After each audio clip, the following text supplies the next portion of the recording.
ನಾನು ಇಲ್ಲಿ ತನಕ ಬಂದಿಲ್ಲ. ಮೊನ್ನೆ ಒಂದೇ ಒಂದ್ ದಿವಸ ಬಂದಿದ್ದೆ ಫ್ರೆಂಡ್ಸ್ ಅಂತ. ಭೂಮಿಕ್ ಅವರ ಮನೇಲಿದ್ದೀವಿ. ಈ ಮನೆಯನ್ನು ನೋಡಿದಾಗ ನನಗಂತೂ ಒಂದು ಕಲ್ಪನೆ ಬಂತು, ಬೃಂದಾವನದ ವಾತಾವರಣ. ಇದು ಭೂಮಿಕ್ ಪರ್ಸನಲ್ ರೂಮಾ ಸರ್? ನಾನು ಇಲ್ಲಿ ತನಕ ಬಂದಿಲ್ಲ. ಮೊನ್ನೆ ಒಂದೇ ಒಂದ್ ದಿವಸ ಬಂದಿದ್ದೆ ಫ್ರೆಂಡ್ಸ್ ಅಂತ. ಇದು ಭೂಮಿಕ್ ರೂಮು.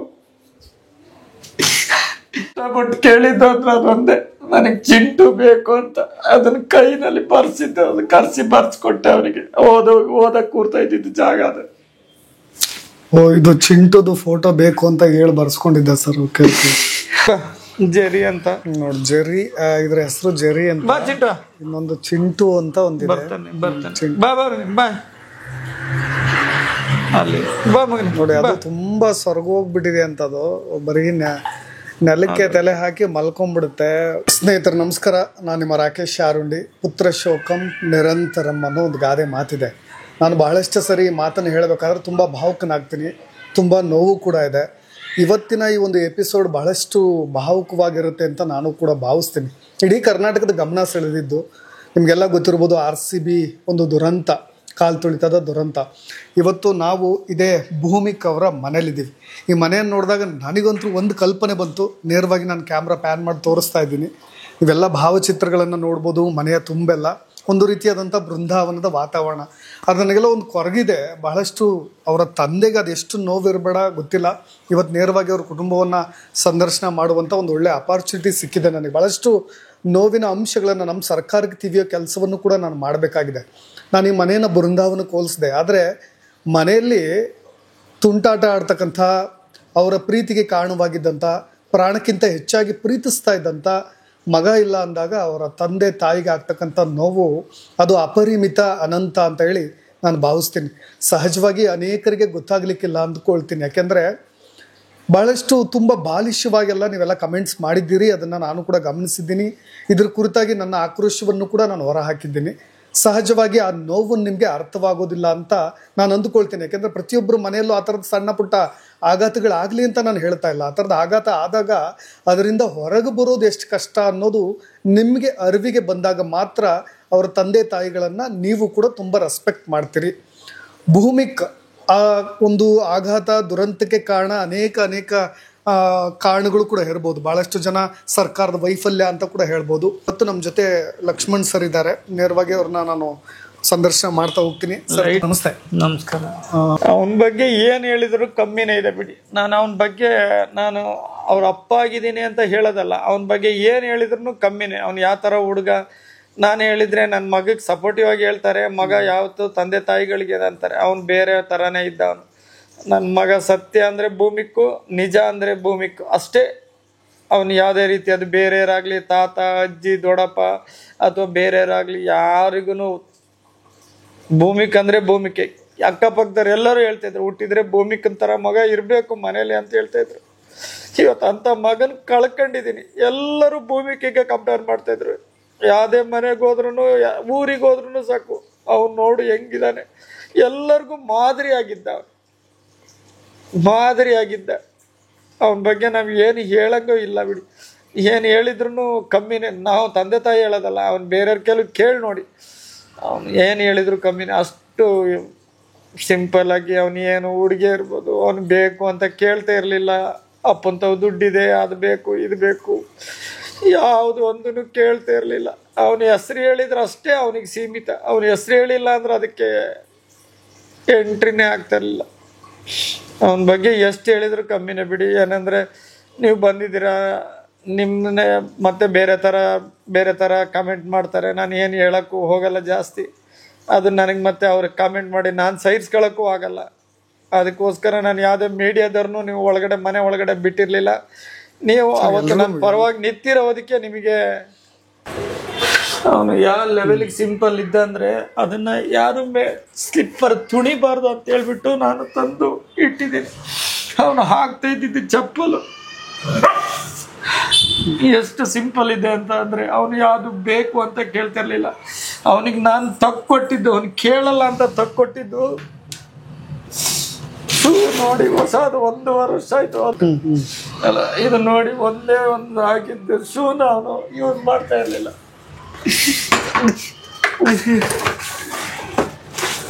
ಎಷ್ಟು ಸಿಂಪಲ್ ಇದ್ದಾವೆ ಇವೆಲ್ಲ. ನನ್ನ ಇಷ್ಟಕ್ಕೋಸ್ಕರ ನನ್ಗೋಸ್ಕರ ನಾನು ಎಲ್ಲ ತೆಗೆದು ಕೊಡ್ತಾ ಇದ್ದಿದ್ದು. ಬೆಲೆ ಕಟ್ಟಕ್ಕಾಗಲ್ಲ, ಆ ಲೆವೆಲ್ ಅವ್ನು ಕೇಳ್ತಾ ಇರ್ಲಿಲ್ಲ. ಅವನ್ನ ಹಾಕ್ತಾ ಇದ್ದಿದ್ದು ಇದೆ ಸ್ಲಿಪ್ಪರ್. ಅವನಿಗೆ ಅದು ಎಷ್ಟು ಸಿಂಪಲ್ ಇದ್ದ ಅಂದ್ರೆ ಅದಕ್ಕೆ ಅವನ್ನ ತುಳಿಬಾರ್ದು, ಅದನ್ನ ದೇವಸ್ಥಾನದಲ್ಲಿ ದೇವ್ರ ಮನೇಲಿ ಇಡ್ತೀನಿ ಅಂತ ಅದಕ್ಕೆ ತಂದು ಇಟ್ಕೊಂಡಿದ್ದೀನಿ. ನೋಡಿ, ಅವ್ರ ತಂದೆ ಇಷ್ಟಪಟ್ಟು ನಾನು ಇಷ್ಟೆಲ್ಲ ಸಂಪಾದಿಸಿದ್ದೀನಿ, ನೀನು ಏನಕ್ಕೆ ನಿನ್ನ ಕಾಸ್ಟ್ಲಿ ಶೂಗಳನ್ನೆಲ್ಲ ಹಾಕೊಡ್ದಿಲ್ಲ ಅಂತ ತಂದೆ ಒತ್ತಾಯಪೂರ್ವಕವಾಗಿ ತಂದಿಟ್ಟಿರೋದವನ್ನೆಲ್ಲ ಹೆಂಗೆ ಜೋಪಾನ ಮಾಡಿಟ್ಟಿದ್ದಾರೆ ನೋಡಿ. ಆದರೂ ಕೊನೆಗೆ ಭೂಮಿ ಓಡಾಡ್ತಾ ಇದ್ದಿದ್ದು ಆ ಶೂ ಚಪ್ಪಲಿಗಳಲ್ಲಂತೆ. ಅದನ್ನೆಲ್ಲವನ್ನು ಕೂಡ ನೆನಪಲ್ಲಿ ಉಳಿಲಿ ಅನ್ನೋ ಕಾರಣಕ್ಕೆ ಅವರು ಕೂಡ ಇಟ್ಕೊಂಡಿದ್ದಾರೆ. ಯಾವುದನ್ನು ಮರೆಯೋಕ್ಕಾಗತ್ತೆ ಹೇಳಿ? ಆ ನೋವುಗಳನ್ನೆಲ್ಲ ಮರಿಲಿಕ್ಕೆ ಸಾಧ್ಯನೇ ಇಲ್ಲ. ಅವನ ಜೊತೆ ಇದ್ದಿದ್ದು, ಓಡಾಡಿದ್ದು, ತಂದೆಗೆ ರೆಸ್ಪೆಕ್ಟ್ ಮಾಡ್ತಿದ್ದು.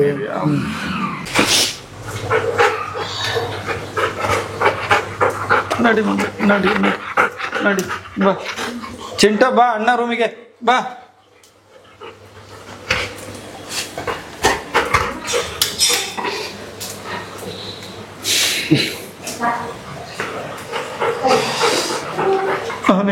ಅವನು ಅಲ್ಲಿ ಸಂಡೇ ಸೆಕೆಂಡ್ ಹ್ಯಾಂಡ್ ಮಾರ್ಕೆಟ್ ಅಲ್ಲಿ ಹೋದ್ರೆ ಹಳೆಯ ವಸ್ತುಗಳು ಅಂತ ಮನೇಲಿ ಇರ್ಲಿ ಅಂತ ಮನೇಲಿ ಇರ್ಲಿ ಅನ್ಕೊಂಡು ಅಲ್ಲಿ ಸಂಡೆ ಬಜಾರ್ಗೆ ಹೋಗಿ ತಂದಿಡ್ತಿದ್ದ. ವಿಂಟೇಜ್ ಐಟಮ್ಸ್ಗಳೆಲ್ಲ ಭೂಮಿಗೆ ತಂದಿಟ್ಟಿರೋದು ಸರ್ ಅದು? Okay okay.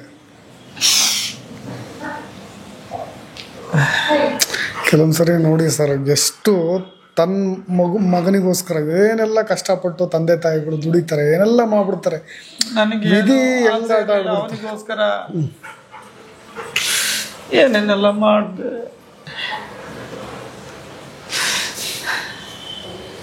ಇದು ಭೂಮಿಕ ಪರ್ಸನಲ್ ರೂಮಾ ಸರ್? ನಾನು ಇಲ್ಲಿ ತನಕ ಬಂದಿಲ್ಲ. ಮೊನ್ನೆ ಒಂದೇ ಒಂದ್ ದಿವಸ ಬಂದಿದ್ದೆ ಫ್ರೆಂಡ್ಸ್ ಅಂತ. ಇದು ಭೂಮಿಕ್ ರೂಮು. ಅವನು ಇಷ್ಟಪಟ್ಟು ಕೇಳಿದ್ದು ಅಂದ್ರೆ ಅದೊಂದೇ, ನನಗೆ ಚಿಂಟು ಬೇಕು ಅಂತ. ಅದನ್ನ ಕೈನಲ್ಲಿ ಬರ್ಸಿದ್ದೆ, ಅದು ಕರ್ಸಿ ಬರ್ಸ್ಕೊಟ್ಟೆ ಅವನಿಗೆ. ಓದಕ್ ಕೂರ್ತಾ ಇದ್ದಿದ್ದು ಜಾಗ ಅದು. ಓ, ಇದು ಚಿಂಟುದು ಫೋಟೋ ಬೇಕು ಅಂತ ಹೇಳಿ ಬರ್ಸ್ಕೊಂಡಿದ್ದೆ ಸರ್. Okay okay. ಚಿಂಟು ನೋಡಿ ಸ್ನೇಹಿತರೆ, ತುಂಬ ಪ್ರೀತಿ ಮಾಡ್ತಾ ಇದ್ದಿದ್ದು ಭೂಮಿಕ್ಕು ಈ ಚಿಂಟು ಅನ್ನೋ ನಾಯಿನ. ನೋಡಿ ಅಲ್ಲಿ ಕೆಳಗೆ ನೋಡಿದ್ರಿ ನೀವು, ಅದನ್ನು ನೀನು ನನಗೆ ಬರ್ಸ್ಕೊಡು ಅಂತ ಒಂದು ಕೇಳಿದ್ನ. ನಾ ಇಲ್ಲಿವರೆಗೂ ಹುಟ್ಟಿದಾಗಿಂದ ಎಲ್ಲೂ ಕೂಡ ಹಠ ಮಾಡಿ ಅದನ್ನ ತಗೊಳ್ಳೋದು, ಇದನ್ನ ಕೊಡ್ಸು ಅದನ್ನ ಕೊಡ್ಸು ಯಾವತ್ತು ಏನು ಕೇಳೇ ಇಲ್ಲ ಸರ್. ಅವ್ನು ಯಾವತ್ತು ಏನ್ ಒಂದು ವಸ್ತು ಬೇಕು ಅಂತ ಕೇಳ್ತಾ ಇರ್ಲಿಲ್ಲ. ಖರ್ಚಿಗೆ ಅವನಿಗೆ ದುಡ್ಡು ಕೊಡ್ತಾ ಇರ್ಲಿಲ್ಲ ನಾನು. ಅವನಿಗೆ ಖರ್ಚಿಗೆ ದುಡ್ಡು ಕೊಡ್ತಾ ಇರ್ಲಿಲ್ಲ. ಕೊಟ್ಟಿದ್ದ ದುಡ್ಡಿನಲ್ಲಿ ಅವ್ರಿವ್ರು ಕೊಟ್ಟಿದ್ದ ದುಡ್ಡೇ ಅವನಿಗೆ ಅದು ವ್ಯಾಲ್ಯೂ ಹೇಳ್ಬಾರ್ದು. ಅಷ್ಟು ದುಡ್ಡು ಅವನ ಹತ್ರ ಇಟ್ಕೊಂಡಿದ್ದಾನೆ, ಇನ್ನವ್ರಿಗೆ ಖರ್ಚು ಮಾಡಿಲ್ಲ. ನೋಟ್ ಬ್ಯಾನ್ ಆದಾಗ ಅವ್ನ ಬ್ಯಾಗಲ್ಲಿ ಇತ್ತಂತೆ, ಎಲ್ಲೋ ಫ್ರೆಂಡ್ಸಿಗೆ ತೋರ್ಸೋದಿಕ್ಕೆ ಅಂತ ಕಾಲೇಜ್ ಬ್ಯಾಗಲ್ಲಿ ನೋಟ್ ಬ್ಯಾನ್ ಆಗಿದ್ದು ಸುಮಾರು ದುಡ್ಡು ಇಟ್ಕೊಂಡಿದ್ದ ಅವನು. ಅದಕ್ಕೆ ಪೊಲೀಸ್ ಸ್ಟೇಷನ್ ಅಲ್ಲಿ ಕೇಳ್ತಾ ಇದ್ದೀನಿ, ಅವನು ಆ ಬ್ಯಾಗನ್ನು ಕೊಡಿ. ಅವನು ಇಟ್ಕೊಂಡಿದ್ದ, ಅಟ್ಲೀಸ್ಟ್ ಅದನ್ನಾರು ನಾನು ಪ್ರಿಸರ್ವ್ ಕೊಡಿ ಅದ ಬ್ಯಾಗ್ ಎಲ್ಲಿ ಸಿಕ್ಕಿದೆ ಅಂತ ನಾನು ನಿನ್ನೆಯಿಂದ ಕಬ್ಬನ್ ಪಾರ್ಕ್ ಪೊಲೀಸ್ ಸ್ಟೇಷನ್ ಅಲ್ಲಿ ಕೇಳ್ತಾ ಇದ್ದೀನಿ. ಆ ಬ್ಯಾಗ್ ಅಲ್ಲಿ ಅವನು ಹಳೆದು ದುಡ್ಡು ಅದು ಎಲ್ಲ ಇದೆ. ಅವನು ಫ್ರೆಂಡ್ಸ್ ಗಳಿಗೆ ತೋರ್ಸೋದಿಕ್ಕೆ ಅಂತ ತಗೊಂಡು ಹೋಗ್ತಾ ಇದ್ದ. ನಿಮ್ಮ ಪ್ರೀತಿ ಬೇರೆ, ಅವ್ರು ಅದನ್ನ ಬೇರೆ ರೀತಿ ಪೋರ್ಟ್ರೇ ಮಾಡ್ತಾರೆ. ನಿಮಗೆ ಅಟ್ಲೀಸ್ಟ್ ಆ ಕಾಲ್ ತುಳಿದ ಒಂದು ದುರಂತದಲ್ಲಿ ಸಿಕ್ಕಿರೋ ಬ್ಯಾಗನಾದ್ರೂ ಕೊಟ್ರೆ ನಾನು ಅದನ್ನೇ ನೆನಪಲ್ಲಿ ಇಟ್ಕೊಳ್ತೀನಿ ಅಂತ ನಾನು ಕೇಳ್ತಾನೆ ಇದ್ದೀನಿ. ಆ ಬ್ಯಾಗಲ್ಲಿ ಸುಮಾರು ಇದಿತ್ತು. ನೋಡಿ ಅವನು 1 ಪೈಸೆಯಿಂದ ಇಟ್ಕೊಂಡು ಇಲ್ಲಿ ಪರ್ಸ್ ಇದಿದೆ ಎಲ್ಲ ಬ್ಯಾಗಲ್ಲೇ ಇಟ್ಕೊಂತ ಇದ್ದ. ಅದು ನೋಡಿ ನೋಟ್ ಬ್ಯಾನ್ ಆಗಿದವು ಎಲ್ಲ, ಇವೆಲ್ಲ ನೋಟ್ ಬ್ಯಾನ್ ಇನ್ನ ಇದೆ ಅವನ ಬ್ಯಾಗಲ್ಗಳಲ್ಲಿ. ಅವನ ಬ್ಯಾಗಲ್ಲಿ ಇದೆ ಒಂದು, ಎಲ್ಲಿದೆ ಅವ ಚೇಂಜ್ ಎಲ್ಲ ಇದಾ?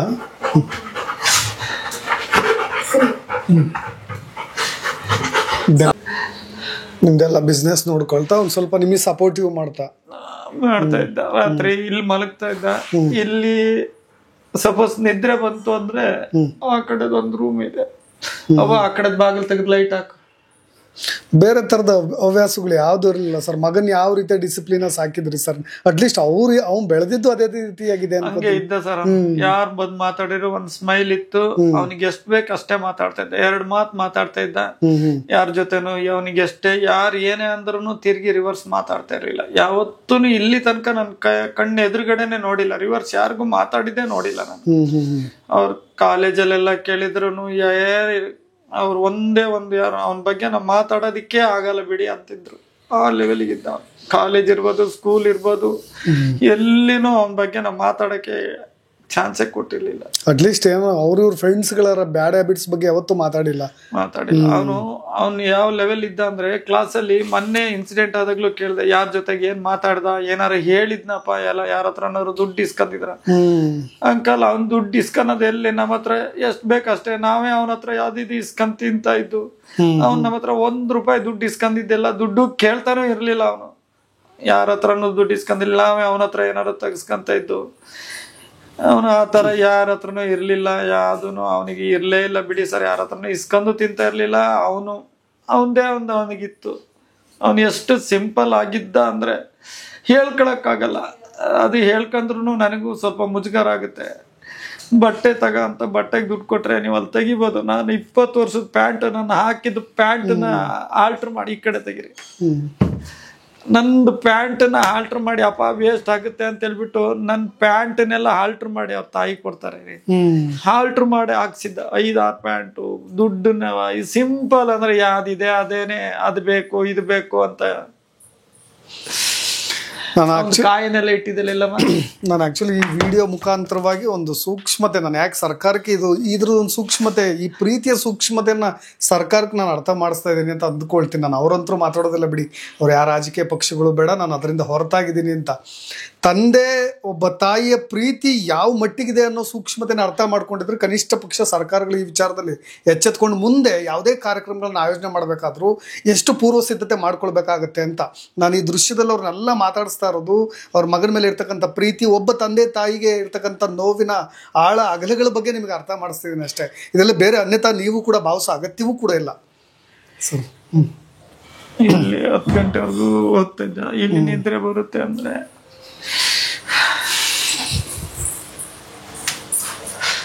ಇಲ್ಲಿ ಆ ಬೆಡ್ಶೀಟ್ ಅಲ್ಲಿ ಇದಲ್ಲ, ಈ ಕಡೆ ಇಲ್ಲಿ ಕೂತ್ಕೊಂಡು ಓದ್ತಾ ಇದ್ದ. ಇದು ಸ್ಟಡಿ ರೂಮ್ ಸರ್? ಆಕ್ಚುಲಿ ಅದು ಸ್ಟಡಿ ರೂಮು ಮತ್ತು ಇದು ಒಂದು ಒಬ್ಬನೇ ಇದ್ದ.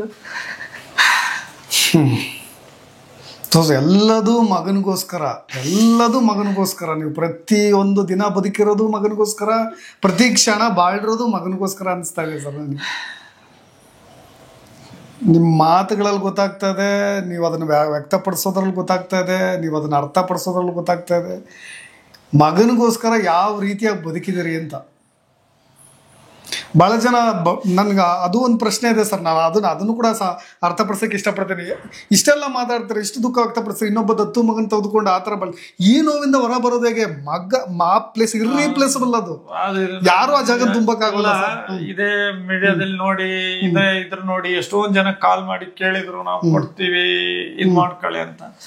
ನನ್ ಮಗ ಸರಿಸಮಾನಾಗಿ ಸಿಗಲ್ಲ, ನಾವು ಅದಕ್ಕೆ ಹೋಗಲ್ಲ.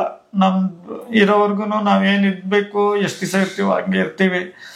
ಆ ಥರ ನಾವೇನು ಬೇರೆ ಥರ ನಾವು ಇದ್ ಮಾಡಿಲ್ಲ. ನಾನು ತಗೊಳಕ್ಕೆ ಅವನಿಗೆ ಈಕ್ವಲ್ ಆಗಿ ಇರೋದಕ್ಕೆ, ನಾವು ಬೇರೆ ಮಗ ಅಂತ ಹೇಳೋದಕ್ಕೆ ನನಗೆ ಇಷ್ಟ ಆಗ್ತಾ ಇಲ್ಲ. ಹಂಗಾಗಿ ನಾವು ಇದಕ್ಕೆ ಹೋಗಲ್ಲ. ಅಲ್ಲ ಸರ್, ನಿಮ್ಮ ಕಣ್ಣೀರೇ ಹೇಳುತ್ತೆ ಅವನು ಆ ಜಾಗನ ತುಂಬಲಿಕ್ಕೆ ಇನ್ನೊಬ್ಬರಿಂದ ಸಾಧ್ಯನೇ ಇಲ್ಲ ಅನ್ನೋ ರೀತಿಯಾಗಿ ಸಾಕೋದು, ಇನ್ನೊಬ್ಬರಿಗೆ ಒಂದಿಷ್ಟು ಹಣ ಸೇವೆ ಮಾಡೋದು, ನಿಮ್ಮ ಕೈಲಾದಷ್ಟು ಕೊಡೋದು, ಅದು ಬೇರೆ. ಬಟ್ ಅವು ಇಲ್ಲಿವರೆಗೂ ಇದ್ದಲ್ಲ, ಆ ಮೂಮೆಂಟ್ಸ್ ನಿಮ್ಗೆ ವಾಪಸ್ ತಂದ್ಕೊಡಕ್ಕಾಗತ್ತ? ಅದು ನಾನು ಹೇಳ್ತಿರೋದು. 20 ವರ್ಷ ಇದ್ದ, ಅದನ್ನ ವಾಪಸ್ ತಂದ್ಕೊಡೋದಲ್ಲ. ಅವ್ನು ನೆನ್ಸ್ಕೊಂಡು, ನಾನು ಅದೇ ಹೇಳಿದ್ದೀನಲ್ಲ, ನಾವು ಹುಡುಗರಾಗಿದ್ಕೊಂಡು ಬಂದಿದೀವಿ. ಆ ಲೆವೆಲ್ ಇರ್ಲೇ ಇಲ್ಲ ಬಿಡಿ, ನಾವೂ ಇದ್ದಿಲ್ಲ ಆ ಲೆವೆಲ್ ಇದ್ದ. ನಿಮ್ಮ ಚೈಲ್ಡ್ಹುಡ್ ಕಂಪೇರ್ ಮಾಡ್ತೀರ ಅಂದರೆ ನನಗೆ ಒಂದು ಸ್ವಲ್ಪ ಆ ಥರದ ಇಂಟ್ರೆಸ್ಟ್ ಅನ್ಸುತ್ತೆ. ಎಲ್ಲ ಒಂದು ಕಡೆ ಜಲಸೆ ಆಗ್ತದೆ ನೋಡು, ಆ ಭೂಮಿಗೆ ಬದುಕಿದ ರೀತಿ ಹೇಗೆ ಅಂತ ನಾನು ಇಷ್ಟು ಚಿಕ್ಕ ವಯಸ್ಸಿಗೆ ಅದು ಖುಷಿ ಆಗ್ತಿರೋ ಸರ್ ಅಷ್ಟೇ. ನೀವೇ ನೋಡಿದ್ರಲ್ಲ, ಅವ್ನು ಯಾರ ಹತ್ರ ಹೇಳಿಸ್ಕೊಂಡು ಅಥವಾ ದುಡ್ಡು ಕೊಟ್ಟು ಇದು ಕೊಟ್ಟು ಅವನು ಇದ್ದ ರೀತಿಗೆ ಇಲ್ಲಿನ ಸುತ್ತಮುತ್ತಲೇನಾರು ಅವ್ರನ್ನ ಐಡೆಂಟಿಫೈ ಮಾಡಿ, ನಾವು ಯಾವುದೇ ಹೆಸರಿಗೋಸ್ಕರ ಅವನಿಗೆ ಪಾರ್ಕಿಗೆ ಹೆಸರಿಡಿ ಅಲ್ಲಿಡಿ ಅಂತ ನಾವು ಯಾವತ್ತೂ ಕೇಳಿದ್ದಲ್ಲ. ಅವನ ನಡತೆ, ಅವನ ಸರಳತೆಗೆ ಅವ್ರನ್ನ ಆ ಒಂದು ಪಾರ್ಕಿಗೆ ಅವನ ಹೆಸರಿಟ್ಟಿದ್ದಾರೆ. ಅದಕ್ಕೂ ಎಲ್ಲ ಸಹಕರಿಸಿದ ಜನತೆಗೆ ನನ್ನ ಕಡೆಯಿಂದ ಧನ್ಯವಾದ. ಸ್ನೇಹಿತರೆ, ಮನೆ ಮೇಲೆ ನಾವು ಭೂಮಿಕ ಅವ್ರ ಮನೆ ಮೇಲೆ ಬಂದಿದ್ದೀವಿ ನೋಡ್ರಿ. ಪ್ರತಿ ನಿತ್ಯನೂ ಕೂಡ ಅವ್ರ ತಂದೆ ತಾಯಿ ಕೆಳಗಿನಿಂದ ಮಣ್ಣನ್ನು ತೆಗೆದುಕೊಂಡು ಒಂದು ಚಿಕ್ಕ ಒಂದು ಸ್ವಲ್ಪ ಕಿರು ತೋಟ ಅನ್ನೋ ರೀತಿಯಾಗಿ ಮನೆ ಮೇಲೆ ಮಾಡಿರೋದು. ಎಲ್ಲ ಕಳೆ ಬೆಳೆದಿದೆ. ಯಾಕೆಂದರೆ ಅವ್ರು ಆ ನೋವಿನಿಂದ ಹೊರಗೆ ಬರಲಿಕ್ಕೆ ಸಾಧ್ಯವಾಗಿಲ್ಲ. ಅದಕ್ಕೋಸ್ಕರ ಅಪ್ಪ, ಮಗ, ತಾಯಿ 3 ಜನ ನಿಮಗೆಲ್ಲ ಥರದ ಮನೇಲೇ ಬೇಕಾಗುವಂತಹ ಸಣ್ಣ ಪುಟ್ಟ ತರಕಾರಿಗಳನ್ನು ಕೂಡ ಅವ್ರು ಬೆಳೆದಿದ್ದಾರೆ. ಆದರೆ ಇದನ್ನು ಯಾಕೆ ಮೇಂಟೆನೆನ್ಸ್ ಮಾಡೋಕ್ಕಾಗಿಲ್ಲ ಅಂದರೆ ಅವರು ಅಟ್ಲೀಸ್ಟ್ ಈ ಜಾಗಕ್ಕೆ ಬಂದಿದ್ದಾರೋ ಇಲ್ಲೋ ಗೊತ್ತಿಲ್ಲ. ಭೂಮಿಗೆ ಜಿಮ್ ಮಾಡಬೇಕಪ್ಪಜ್ಜಿ ಅಂದ ತಕ್ಷಣ ಅವ್ರೆಲ್ಲ ಅದನ್ನು ಜಿಮ್ಮು ಕೂಡ ಒಂದು ಸಣ್ಣದಾಗಿ ಒಂದು ಗ್ಲಾಸ್ ಹೌಸ್ ಥರ ಮಾಡಿ ಆ ಜಿಮ್ ಎಕ್ವಿಪ್ಮೆಂಟ್ಸ್ಗಳನ್ನು ಎಲ್ಲವನ್ನು ಕೂಡ ತಂದು ಇಟ್ಟಿದ್ದಾರೆ ಅವರು. ಮಗನಿಗೆ ಯಾವುದರಲ್ಲೂ ಕಡಿಮೆ ಮಾಡಿಲ್ಲ. ಮಗ ಕೂಡ ಅದೇ ರೀತಿ ಬದುಕಿದ್ದಾನೆ. ಅದೇ ಅವರು ಒಂದು ದೊಡ್ಡತನ. ಯಾಕೆಂದರೆ ಅವ್ರು ಪದೇ ಪದೇ ಮಗನ ಆ ಮಟ್ಟಿಗೆ ಹೊಗಳ್ತಿದ್ದಾರೆ ಅಂದರೆ ಅರ್ಥ ಮಾಡ್ಕೊಳ್ಳಿ. ಇದೆಲ್ಲ ಅವ್ರ ತಂದೆ ಮತ್ತು ಭೂಮಿಕು ಅವರಿಬ್ಬರ ನಡುವಿನ ಬಾಂಡಿಂಗಿಗೆ ಪ್ರತೀಕವಾಗಿರ್ತಕ್ಕಂಥ ಸಣ್ಣ ತೋಟ ಇದು. ಎಲ್ಲ ಬೆಳೆಸಿ ಸಣ್ಣ ಪುಟ್ಟ ಎಲ್ಲ ಪ್ರತಿಯೊಂದನ್ನು ತುಂಬ ನೀಟ್ ಆ್ಯಂಡ್ ಕ್ಲೀನಾಗಿ ಮಾಡ್ತಾಯಿದ್ರು. ನೀರು ಉಣಿಸೋರಿಲ್ಲ ಸರಿಯಾಗಿ, ಅದನ್ನು ಕಳೆ ನೋಡ್ಕೊಳ್ಳೋರಿಲ್ಲ. ಅವರು ಮನೆ ಒಳಗೆ ಕೂತ್ರೆ ಪಕ್ಕದ ರೂಮಿಗೆ ಹೋಗ್ಲಿಕ್ಕೂ ಕೂಡ ಅವ್ರಿಗೆ ಅಷ್ಟು ಆ ನೋವು, ಬೇಸರ ಅದು ತುಂಬ ಜಾಸ್ತಿ ಆಗಿಬಿಟ್ಟಿದೆ. ಪ್ರತಿನಿತ್ಯ ಅದು ಕಿತ್ತು ತಿಂತಾ ಇದೆ. ಹಾಗಾಗಿ ಅವರು ಇದನ್ನೆಲ್ಲ ಮಾಡಲಿಕ್ಕೂ ಕೂಡ ಅವರಿಗೆ ಇನ್ನೂ ಆ ಕಂಫರ್ಟ್ ಝೋನಿಂದ ಹೊರಗೆ ಬರೋದಿದೆಯಲ್ಲ, ಅದು ಕಷ್ಟ ಆಗ್ತಾ ಇರೋದು ಅವ್ರಿಗೆ. ಆ ನೋವಿನಿಂದ ಹೊರಗೆ ಬರೋದಿದೆಯಲ್ಲ, ಅದು ಕಷ್ಟ ಆಗ್ತಾ ಇರೋದು. ಇದು ಒಂದು ರೀತಿಯಾಗಿ ಭಾಳಷ್ಟು ಸಮಯವನ್ನು ಕಳೀತಾ ಇದ್ದಂಥ ಜಾಗ ಅಂತ ಹೇಳ್ಬೋದು ಭೂಮಿಕ.